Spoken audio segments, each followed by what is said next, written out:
Je suis né à Paris en France le 25 août 2005. J'étais un magnifique bébé.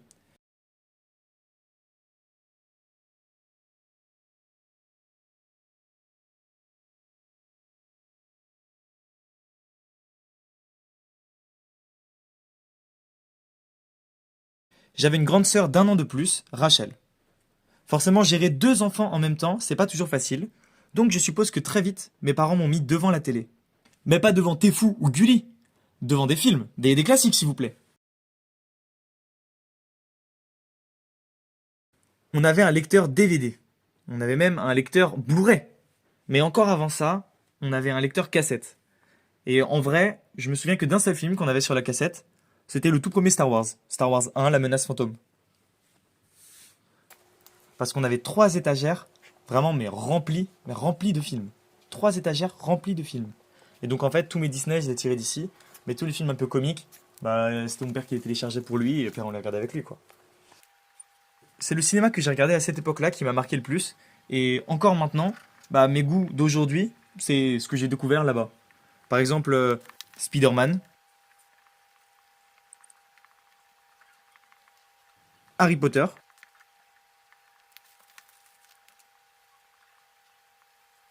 Pirates des Caraïbes, Cars. Bon, ok. J'avoue, Cars, je suis plus trop fan. Mais j'ai quand même adoré un moment. J'ai grandi et j'ai découvert YouTube. Là, j'ai divisé mon temps en deux. Les films d'un côté et YouTube de l'autre. Honnêtement, mon ordinateur, il me servait qu'à regarder YouTube. Je regardais des gens faire tout ce que moi je rêvais de faire. Donc jouer à des jeux vidéo, lire des mangas, faire des sorties. Et sur YouTube, où je passais la plupart de mon temps libre, bah les gens ils parlaient de cinéma. Bon, je regardais pas que du cinéma et des podcasts sur YouTube, évidemment. Je regardais aussi des let's play, chose que je fais encore. Et je regardais aussi des critiques de manga, notamment le chef Otaku. Et bon, ça je le fais beaucoup moins, mais je regarde quand même parfois.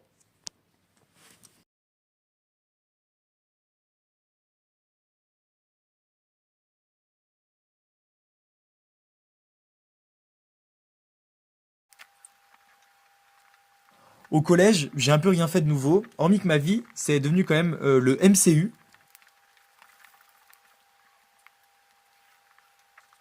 notamment Iron Man que j'adorais de tout mon cœur, et les séries pour ados sur Netflix. Parce que j'ai découvert Netflix avec leur adaptation du manga Death Note. Bon, actuellement, je la trouve absolument nulle. Mais quand, en 2017, je l'ai vue, c'était une dinguerie. Une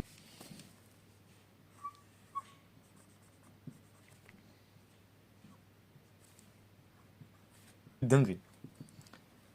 C'est aussi à ce moment-là que je suis tombé red dingue du cinéma d'animation. Bon, pour moi, le cinéma d'animation et les dessins animés, tous ces trucs-là, c'était vraiment pour les enfants, parce que c'est ce que je regardais quand j'étais petit. C'était facile à comprendre, c'était adapté, il n'y avait pas trop de violence. Mais j'ai redécouvert au collège, notamment en me souvenant d'un film que j'avais vu en primaire, tout jeune, et qui m'avait vachement marqué. Ce film, c'est l'histoire d'une petite fille perdue dans un énorme complexe avec des fantômes, dont un étrange avec un masque, avec un bébé géant, une sorcière et un dragon. J'avais des souvenirs flous de ce truc qui m'avait autant bluffé que terrifié à l'époque. Ce truc-là, bah, c'était un film de Hayao Miyazaki, Le voyage de Chihiro. C'est grâce à ce souvenir que je me suis lancé dans la redécouverte de l'animation, et c'est à ce moment-là que j'ai vu presque tous les Ghibli, surtout les films de Miyazaki. C'est au lycée que tout s'est décidé pour moi, parce que même si j'étais bon à l'école, je trouvais plus trop mon kiff dans les études. Donc, je voulais pas continuer ma vie à faire des maths, je voulais pas continuer ma vie à faire du français, à faire de la philo, à faire de l'histoire. Je voulais faire un truc nouveau. Et ce truc nouveau, ça a été en fait la découverte des deux options qu'il y avait dans mon lycée, cinéma et théâtre. Donc en fait, en cinéma, bah, concrètement, on a fait des courts-métrages et on a appris à faire du montage. Et en théâtre, bah, on a fait de l'impro et on a appris un texte pour passer une pièce à la fin de l'année qu'on a fait. J'étais super content de moi. Photo à l'appui. Photo à l'appui. Concrètement, j'ai tellement aimé ces deux options, faut me comprendre, hein. J'ai tellement aimé ces deux options que je me suis dit que je voulais faire ça de ma vie. Du coup, moi je voulais continuer avec mes options. Je voulais continuer du cinéma, je voulais continuer le théâtre, et je suis toujours un mec indécis, donc je me suis dit, et pourquoi pas faire les deux? Donc sur Parcoursup, j'ai demandé à faire et cinéma et théâtre à la Sorbonne Nouvelle.